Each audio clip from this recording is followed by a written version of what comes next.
And this feels like Tony Blair throwing in a little grenade into the Labour Party on the eve of the local elections. Fascinating, isn't it? So net zero is doomed, says Tony Blair. He says the current Prime Minister's green policies are, quote, all hot air. But this was Blair speaking only last year. Time is running out to save our planet. We must work together to effect the meaningful change necessary. Because this climate crisis is existential and the action needed is immediate. We must cut emissions by 45% by 2030 to have any chance of limiting warming to 1.5 degrees. So Tony Blair making the headlines today. He's written a foreword to a report and he's effectively said the government's dash to net zero, and it is a dash, by 2050 is unrealistic, doomed to fail. And he speaks for a lot of people and he says, actually, the government hasn't taken people with them because people are paying more, they're making financial sacrifices, but they don't see that it's going to make any palpable difference to climate change. Absolutely. Internationally. Because he's done a complete flip-flop on this. Now, why? Well, Tony Blair, as we know, is invested in all sorts of global projects. Particularly, he's a massive fan of signing us all up to a digital ID system, having that tied to your health status, and therefore instructing what drugs you do and don't have to take in order to live your normal life. I don't think he's invested in net zero. I don't think he's got any money in this issue.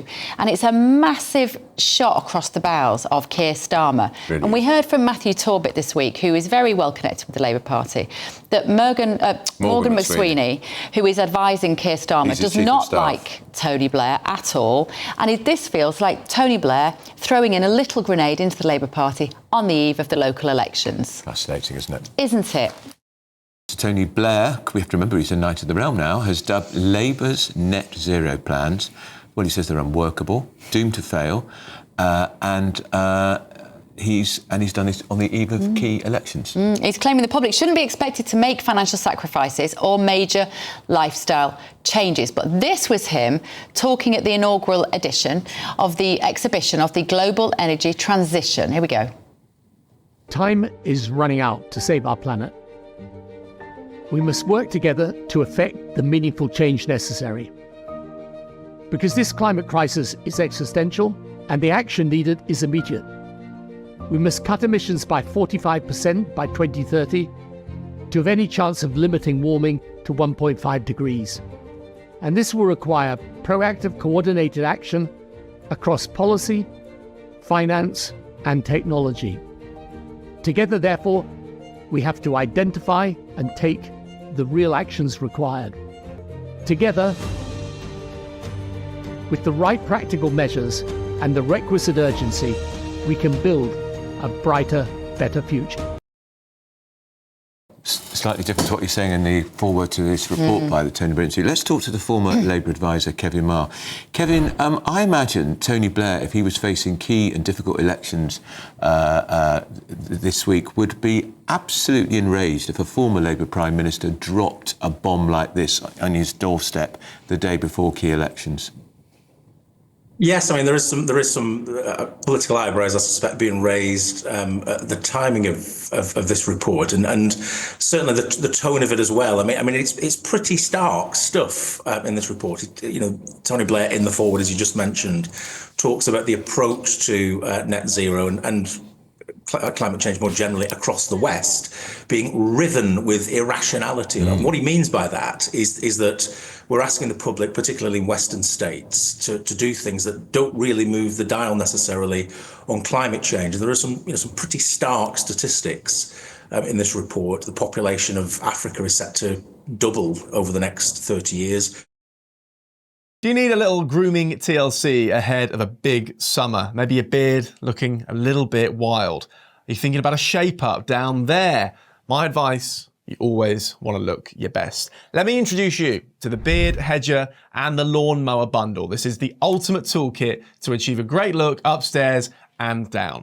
Now, why don't you join over 12 million men worldwide who trust Manscaped by using code GBN for 20% off plus free shipping with the link in the description.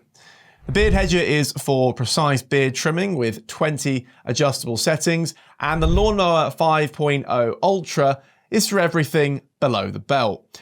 The lawnmower features a dual blade system. It's got interchangeable foil and trimmer blades, plus skin-safe technology to avoid all those nicks and irritations, even in sensitive areas. Both devices are waterproof for easy shower use and for cleaning, with long-lasting power as well, up to 60 minutes for the beard hedger and 75 minutes for the lawnmower.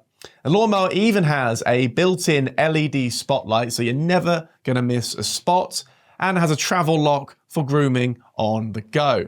And best of all, Manscaped offers a 30-day money-back guarantee, so you can try the bundle totally risk-free. Get 20% off plus free shipping with the code GBN at manscaped.com. That's 20% off plus free shipping with code GBN at manscaped.com. The population of Africa is set to double over the next 30 years. Currently accounts for about 4% of global emissions, so that's going to rise exponentially. And by 2030, 2/3 of all global emissions will come from China and India and Southeast Asia. So the question that Blair is kind of putting to Western policymakers is, at a time of such global uncertainty where the West needs to retain economic dominance in a very fast-changing world, why are we putting ourselves in a straitjacket that's actually damaging our economies, actually, reducing growth, and we've probably had far too much focus on Greta Thunberg and far too little focus on jobs and industry. And it's a corrective from Blair this week that he's saying, look, the one thing Tony Blair is often very good at is setting out some hard truths. And what he's calling for in the report is a move from, as he quotes, from protest to pragmatic policy. So less focus on gestured politics, less focus on virtue signalling, more focus on things that will really make a difference around climate change, such as new nuclear, carbon capture and storage, better efficiency in terms of our electricity distribution, better financial and regulatory parameters to encourage better, more efficient energy supply, and adaptation as well, which is often left out of the equation.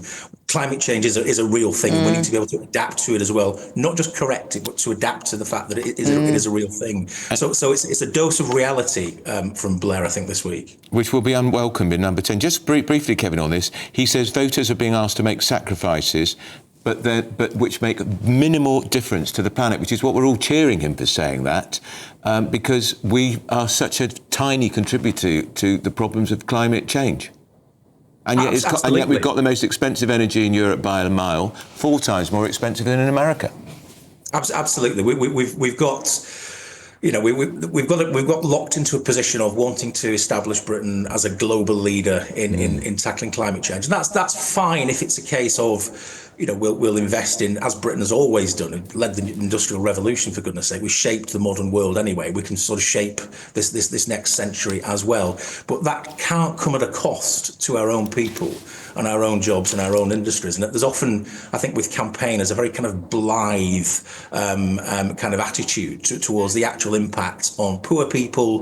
The fact that we've got real difficulties in this country with retrofitting, for example. So actually going back to our houses and our cars and our industries and actually making them less carbon intensive. It's really, so when really Kevin, when are we going to hear Keir Starmer then come out and say the same thing and say, I'm worried about poor people too, and therefore we're going to have a change here? Well, I mean, you can keep setting targets, 2030 this, 2040 that, 2050 this. Politicians are very good at doing this. Yeah, but that's because it's all dictated over the Davos dinner table, and he's playing up to his globalist overlords. That's why, because he wants to glad hand it on the global stage, Keir Starmer, and he knows that to swim against that particular tide would make him deeply unpopular with other leaders. I think one of the key things, I'd raise an eyebrow, and I suspect anybody reading this report did, one of the key things Blair says is that, look, all international leaders in the West, they all think the same thing. They're just terrified of actually moving against the kind of vociferous campaigners. But I suspect the tide is turning on some of this now, and actually the reality of, you can make these grandiloquent claims, you can set all kinds of big targets, but actually hitting them, making these changes is much more difficult. And what Blair is doing is providing a bit of a reality check and also a stepping off point for some of these political claims to say, actually, let's do things that actually make a real difference around the world. And let's okay. All right, Kevin. Thank you. We like you. You can come back. Former Labour advisor Kevin Marr there.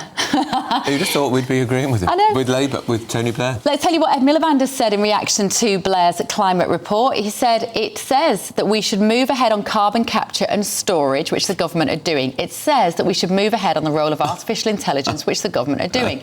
It says that we should move ahead on nuclear, which the government are doing. It also says that it's very difficult to talk about because this idea that you've got global consensus. So and it sorry, also Ed. says, Ed, it's doomed to fail.